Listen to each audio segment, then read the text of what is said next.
গ্রহণের সময় গর্ভবতী মায়েদের যেসব কাজ করা যাবে না।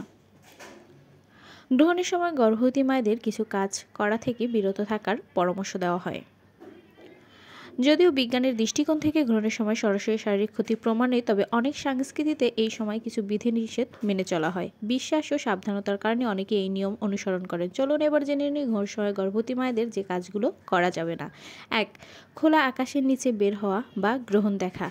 বলা হয় গর্ভবতী মা যদি গ্রহণের সময় খোলা আকাশের নিচে যান বা গ্রহণ সরাসরি দেখেন তাহলে শিশুর বিকাশে সমস্যা হতে পারে। বিজ্ঞানীদের মতে সূর্যগ্রহণের সময় অতিবেগুনি রশ্মি ইনফ্রারেড রশ্মি স্বাভাবিকের তুলনায় বেশি ক্ষতিকর হতে পারে। এটি চোখের জন্য বিপজ্জনক এবং দীর্ঘক্ষণ এই রশ্মির সংস্পর্শে থাকলে মাথা ঘোরা, বমিভাব বা অস্বস্তি হতে পারে। ২. ধারালো বস্তু ব্যবহার করা, কাঁচি, ছুরি, সূচ ইত্যাদি। অনেক সংস্কৃতিতে বিশ্বাস করা হয় যে গ্রহণের সময় কাঁচি বা ছুরি ব্যবহার করলে শিশুর জন্মের সময় ঠোঁট কাটা বা শরীরের জন্মগত ত্রুটি হতে পারে। যদিও এর বৈজ্ঞানিক ভিত্তি নেই, তবে সাবধানতার জন্য অনেকেই এটি এড়িয়ে চলেন। ৩. খাওয়া দাওয়া করা। অনেক জায়গায় বিশ্বাস করা হয় যে গ্রহণের সময় খাবার খেলে তা বিষাক্ত হয়ে যেতে পারে এবং শিশুর ওপর নেতিবাচক প্রভাব ফেলতে পারে। যদিও এই দাবির বৈজ্ঞানিক প্রমাণ নেই, তবে সূর্যগ্রহণের সময় অতিবেগুনি রশ্মির কারণে খাবারের রাসায়নিক গঠন সামান্য পরিবর্তন হতে পারে।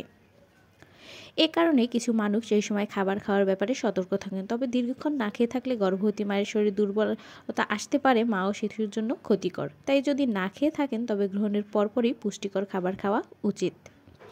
৪. শারীরিক পরিশ্রম করা বা ভারী কাজ করা।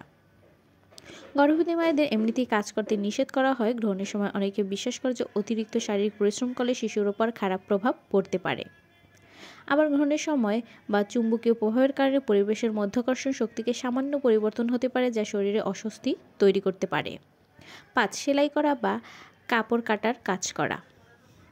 বলা হয় গ্রহণের সময় সেলাই করলে বা কাপড় কাটা হলে শিশুর ত্বক বা অন্যান্য শারীরিক অঙ্গপ্রত্যঙ্গ ক্ষতিগ্রস্ত হতে পারে। যদিও এই বিশ্বাসের বৈজ্ঞানিক ব্যাখ্যা নেই, তবে গর্ভাবস্থায় অতিরিক্ত মনোযোগী হয়ে কাজ করলে শারীরিক ক্লান্তি আসতে পারে, যা এড়ানো উচিত।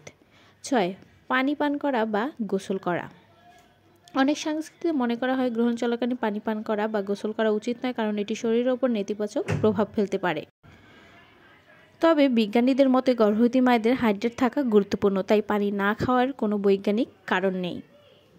তবে যদি কোনো সংস্কার মেনে চলতে চান তবে গ্রহণ শেষ হওয়ার পর বিশুদ্ধ পানি পান করা ও গোসল করে ফ্রেশ হয়ে যেতে পারেন। বৈজ্ঞানিক দৃষ্টিকোণ থেকে গ্রহণের প্রভাব। বিজ্ঞান বলছে গ্রহণের সময় পৃথিবীর চুম্বকীয় ক্ষেত্রে মহাকর্ষণীয় শক্তিতে কিছুটা পরিবর্তন হতে পারে। এছাড়াও বেগুনি রশ্মি সক্রিয় থাকে, যা সরাসরি ত্বকের ক্ষতি করতে পারে। তবে গর্ভস্থ শিশুর ওপর গ্রহণের সরাসরি কোনো প্রভাব রয়েছে এমন কোনো প্রমাণ নেই। তবে গ্রহণের সময় গর্ভবতী মায়ের মানসিক চাপ, ভয় থাকলে তা শিশুর ওপর প্রভাব ফেলতে পারে। তাই যারা গ্রহণের সময় এই নিয়মগুলো মানতে স্বাচ্ছন্দ্য বোধ করেন তাদের জন্য মানসিক প্রশান্তি লাভ করাটাই গুরুত্বপূর্ণ।